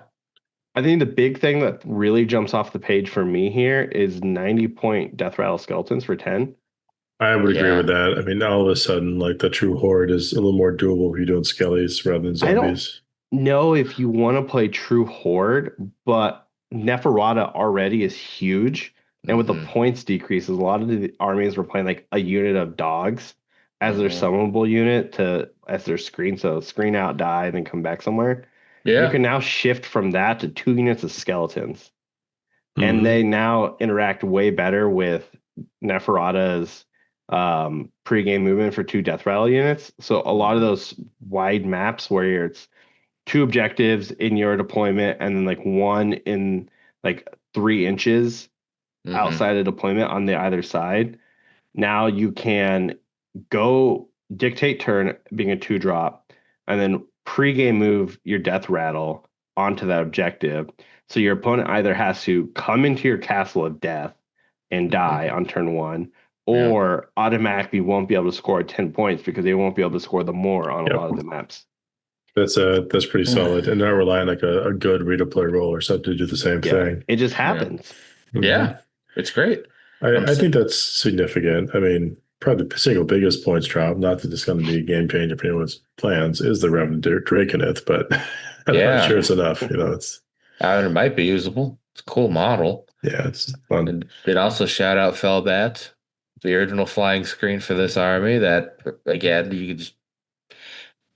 I still wouldn't take them over 10 skeletons, and that's been their problem. They have the beast keyword. Yeah. I feel like these changes are good. Nothing is blowing me away or making me like super excited. I mean, I just wanted to break out my full zombie list with like the 200 zombies and play around with that, but it doesn't do anything with that. I don't know how much the needle changes. I think they're good. I think they're very good in a team's environment. Yes, true. Yes. I think the points, I don't know if they give them a whole nother unit, but they let them play with so many more possibilities. And I know a lot of Soulblight players that are very excited about the point changes because there's like, oh, now I have that 40, 50 points that I get to tinker around other characters with. That's a good point. I mean, it stops with being locked in the same combinations, a little bit more flexibility. So that's good. I mean, these are nice changes. I think game breaking. I guess at this point we're on to destruction. We made it to the final. Well, hold on. One for Matt. Vargeist. Oh, did they get a They didn't touch? get a change. No. All right, moving on. Perfect as they are. Okay. Yeah. Gloomspite. Let's bounce on over to Yep. Gloomspite. Oh, that was well done. That's well done. All green. Yeah, man. The rover hits. So the what road. about the points changes? Everything. Yeah. A lot of green. I know that here. was stupid. I'm not sorry. I don't know if this changes the needle for them. And I say this when I got beat by Mason like 2 nights ago when he was playing his Army of Renown. But it's because he kept rolling like 7 mortals on his chariots for multiple turns straight. So Mason. Again, unicorn. We don't gotta keep. He throws off the statistics. That's good for him. He's his own. This army, like Seraphon, I feel needs a rules right. Yeah, I think Rocket Trogoths could only be the anvil of this army for so long. It feels like everything dies. It's got decent damage in some things, but it's just bounders I think are there's one. something here. I do think there is something here that someone will find out because they're entering the dangerously low. Yeah. Someone's gonna spam something stupid, and we're all gonna be like, ah. Because like it's 110 points for 20 stabbers. Squig are 100 points. That's crazy. Loon Boss and Mangler Squig's only 170 at this point. That is nuts. Yeah. The Arachnaroks are worth more points wise than that. That's crazy. Mangler Squigs themselves 140. Shrug even went down in points. All the stuff that you generally want, like there's so much good stuff in here. Yeah, I agree with your sentiments, guys. There's something in here someone will find like a crazy list out of, and it'll be wild. Yeah, no. Mason's Wolf Spam list got a lot of love. It got another unit. At least. Yeah. It might have gotten more. Yeah. But so few people have the dedication to make Matt paint an entire army of wolves. Yeah. But I think it was Prit trade. So well played. But I mean, oh man, he has so many of those chariots, right? How many is it? What does the full thing look like, Alex, when he's putting that in the field right now? I think he told me, but I'm trying to remember it. It barely fits in deployment. Yeah. It's like 20 chariots. Just everywhere. It's just area denial on a crazy scale, and then it also can do damage. Yep. 120 for 2 chariots for the Sunsteel Wheel is ugh. That's fair. Wow. Okay. Yep. So that one might be the outlier. But what are we thinking about our more straightforward profit choppy boys with the Ironjawz? Get the crump in here. Yeah. I love these changes. No, they are really good changes. They really are. These guys got a lot of love. And I think it's well-deserved love. I think they get a unit or 2. Yeah, I think so. Probably. Brutes are 100 or 360 points for 10 now. That's the cheapest they've ever been in Sigmar. Yeah, God, it is. And they're not something you can ignore. And there's still the whole Zog Anvil Smasher thing you do with them, so they're real fun. Okay. Zogrok got cheaper. The Ward Chanter got cheaper. Minus Big Pigs got. And Kragnos. Kragnos, for whatever reason, is still at 580. I would not want him to be less than that. He doesn't feel that expensive for what he does. I still think he's such a force multiplier. He is. Yeah. The 320 for the Maw Crusher is real good. It really is. Mm-hmm. Yeah. Like, happy for Gordrak. Cool. You're in a playable range at 340, but just the generic one at 320 is nuts. Yeah. Yeah, this is good stuff here.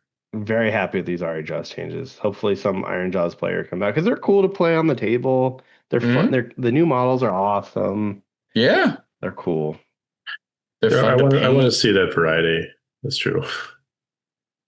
I know there's like 5 Ironjawz armies at LVO, and how am I gonna play one? What's the least represented LVO this year, Alex? What's like no one's I have the bringing it? stats. Give me a second. Okay. And just thinking about that as we. And also as a fun note, Ironjawz is also one of the armies that doesn't pay points for any of their formations, traits, artifacts, or any of that shit. So that's true. They're all bad. But maybe there is that diamond in the rough now. Throwing a good trait onto that Mega Boss and Maw Crusher for 320 that just feels good now. Something there, guys. Something there. Yeah. Someone that's more cunning and brutal can figure this out. The least represented army is Disciples of Tzeentch at 1 army. Wow. Okay. There's one Tzeentch army. There are 2 Fireslayers armies. There are only 2 Dock armies, 2 Nighthaunt armies. Only 2 Dock. Wow. And then 3 KO, 3 Slaanesh, 3 Grave Lords, 3 Gitz, and the rest goes up a lot from there. Wow. Okay. Really? Interesting to know that. Some of those are smaller than I would have expected. Yeah. There are more Ironjawz players than Dock players. Wow. That's nutty to me. But that's also not surprising at a big tournament. Ironjawz Orc players are Orc players. You get into the game, you're an Orc player, you're an Orc player for life. Yeah. That seems like a true statement. That's fair. You got to yell wog. You got to. Yeah. Well, speaking of the Orc players, and not so much on the brutal but cunning, but the cunning but brutal, what about these crew boys? A few of these. So. All red. Hey, Gobspark went down 30 points.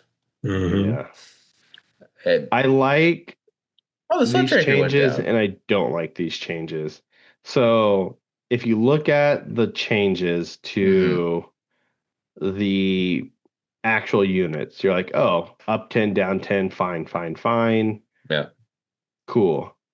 The battle formation, the Soggy one, that was really good. 30 points. It was really good. You give a whole 20 gut repos plus 1 attack. Yeah. Almost all their heroic traits cost points. Almost all their artifacts cost points. Shout out more type. The monstrous traits, everything. Yeah, monstrous traits, the faction train. So this army, I still think is S tier. I think they lose a unit, but I still think they are one of the best armies in the game. And by a unit, are we saying like they lose 10 gut rippers, so one of their units isn't reinforced? No. Or are we saying it loses the full 320 points and they got to like... I don't think they lose. I think they just shift points around. Okay. When I was playing an army of the Cruel Boys at Ironweld, my opponent, awesome dude, had Kragnos to make them all fast.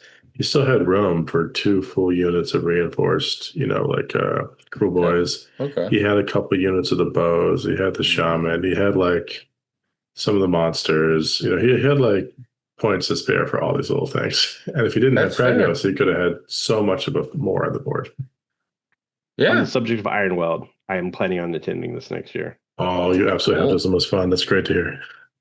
We'll make it a thing, Alex. Because now that we don't have LVO in January, I need another big event to go to. And I was like, you know what? Ironweld. Okay. Nice. I love Boston. It's honestly such a blast. It's chill in the summer. It's a great venue. It's very attendable. The Wicked Dicey guys put on just one of the best and most welcoming and competitive sets you could combine, and it's convenient to a lot of stuff. So you can have some fun, grab a beer or whatever you need to. So it's all the things we would collectively love. So I'm excited to have you out. Haven't been to Quincy Market in a minute or two. Now you make me miss Boston. It's the way. My new army took a real gut punch. Ooh. I like what you did there. So almost dead in the water.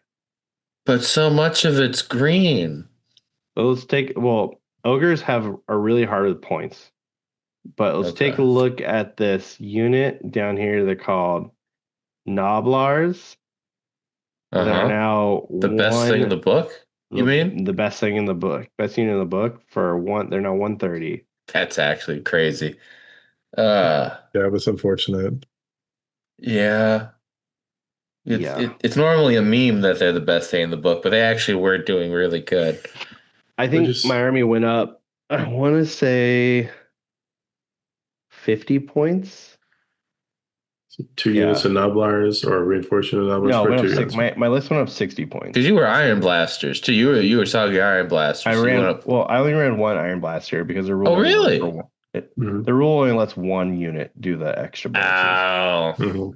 Okay. But Noblars are probably the most points per wound in the game. They really are. And they're pointed correctly. And you can now play the Thunder Tusk army, which is fine. Yeah. There's some fun play in here still, I'm sure. But yeah. I think you probably drop the Slaughter Master for a Fire Belly. For a Fire Belly. Okay. Yeah. He's a wizard. Not even his rules are irrelevant. He's a one cast wizard at 140 points. I think the butcher's the key for me though. I don't know if you were playing them with your stuff, Alex, but that run and charge is so good. Oh, you always have to have a butcher. Yeah. A lot of the army wants 2 butchers. That's what I'm saying. Why not double up on butchers? Because you have to have something to send the mop hit. Oh, you're throwing the Fire Belly in there for it. Okay. Yeah, you want a wizard to sit in the mop hit. That's fair. No doubt about that. Okay, that's very fair. That's a tax. Yeah. Total fun aside, because there's always room for tangents and always strikes last and always variants. I actually picked up a 3rd scrap launcher play of the week for like $20. Oh, deal. Nice. Yeah, it was a crazy good deal. And like I just have to paint it, was assembled and it's sitting there. And I have 2 painted scrap launchers already with my painted ogre army. I'm like really tempted to create a control variant with the Soggy scrap launchers because you can just shut down movement and charges with them. You can only do it to 1 unit, but if you have them in different places, you have fire base and you can kind of pick the one you need to stop either with covering fire or with like the directed fire. And it just feels real fun. Okay. I gotta work it out, but the Mantrapper is pretty good now. I mean, he's not bad. I think maybe now some lists run a 2nd Blood Pelt Hunter. Okay, I can see that. Maybe you can just stick a Blood Pelt Hunter up in there. You can just sit there and shoot with his bow. I don't know. Yeah, he's deceptively good. I really like him. Yeah, and then the Maw Path Menaces went up 10 points too. So yeah, I don't know if they're dead in the water. I think they just like he's saying, the Stonehorn, the Beastclaw Raider part of this book is what dropped. Really, I'm so excited for when this army gets a book with all their rumors. They're getting a whole new line. Oh yeah. You know who are really cheap though, and it does bear talking about is just the iron. Sorry, not the iron guts. I misspoke. I was going to say no. The lead belchers. Lead belchers are very cheap right now. Yeah, they are very cheap. They are. And 4 ogres, crazy utility. Decent shooting. Easy to hide them. Are they still 2 damage on their melee? They are. Yeah. Yeah. But all ogres are 4s to hit, 2s to wound. 2 damage. Yeah. Fun. Okay, so interesting things all around. You saved the most straightforward book for last, guys. The Sons of B. Nothing changes. P5O farm. Exactly. Still 4 children. Moving onwards. Hey, listen. They're trying to make the Scourge of Ghyran Kraken Eater happen. It's true. Yeah, it's true. So the only other changes are Callus and Toll Regiment of Renown is 290, went up 20 points, and the Skyport Profiteers went up 30 points to 320. Both are still incredibly worth it. And that's it. That's a wrap, guys. We went through all the Battlescroll. I mean, hopefully some insights. Are we surprised though that they didn't touch manifestations? I don't think they're an issue. They feel balanced. Yeah, they're in a good place. Okay. The ones that cost points, like it always feels like why am I taking this versus something else? But they could adjust that balance if they ever change the rules. I think that's the biggest thing. If they do like a rules update for the manifestations at any point, some of them could be much better or worse with slight tweaks. They have been. Okay. So let me ask you guys, how do you feel about these changes overall? I'm going to say I feel really good. Because I felt like they gave a lot of the top tier armies a slight haircut, but they didn't totally tank much. And I felt like the one change I was afraid of them making that I've come to really enjoy for some of the play in the game, they didn't make. I think that leaving obscuring alone and not making like the kind of change I was worried about was good. Yeah.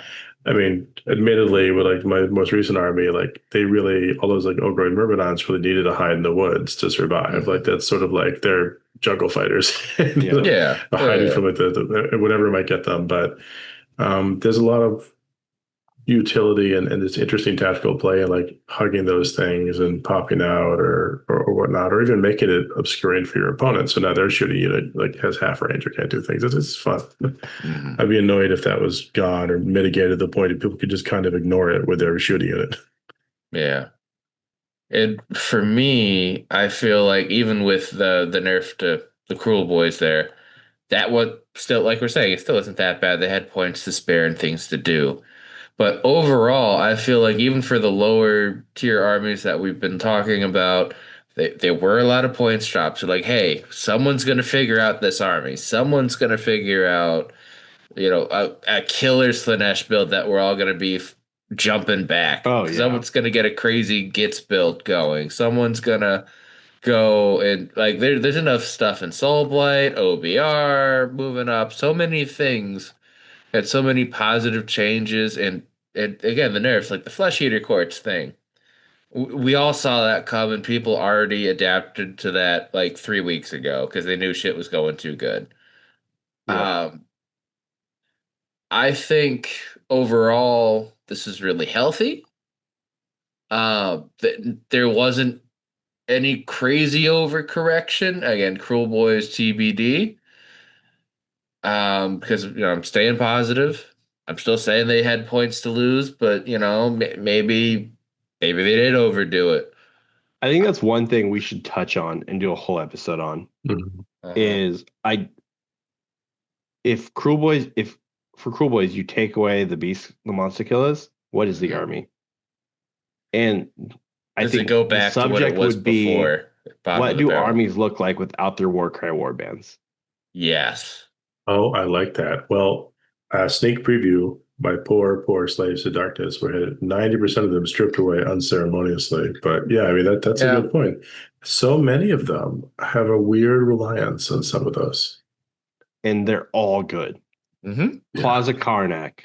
Yep. The Fireslayer ones, which are really good. Adrillian Riverblades. Riverblades. God, the Fireslayers just needed the model diversity. Yeah. Fuck that it's actually good, too. Yeah. Monster Killers, Savagers. Yep. Jade Obelisks.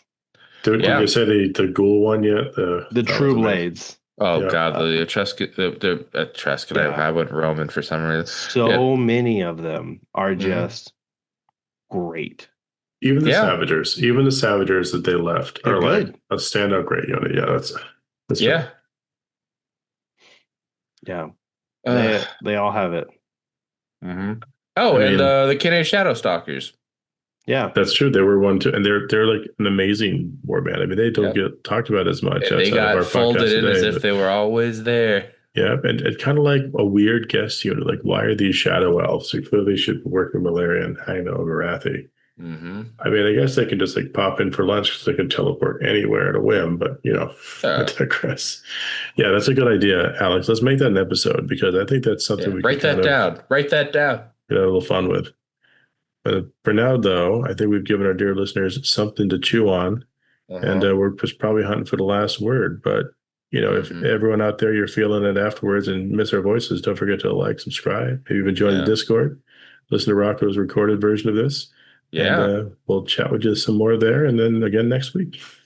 Take care. I love doing voiceovers. I should have done that better. Anyway. Goodbye, fellow travelers. Hello, everybody. It is Rocco, your boy, coming at you once again with another Always Strikes Last promo. That's right. Ring that bell. Leave a like, a subscribe. On whatever platform you're listening to us on, be it YouTube, be it Podbean, whatever you got these days, so you can keep up to date. Don't forget, we have the Patreon, if you want to, give us a thank you for all the stuff we put out. That gets you into our member-exclusive Discord. And if you want to be an even bigger supporter, we've got a merch store.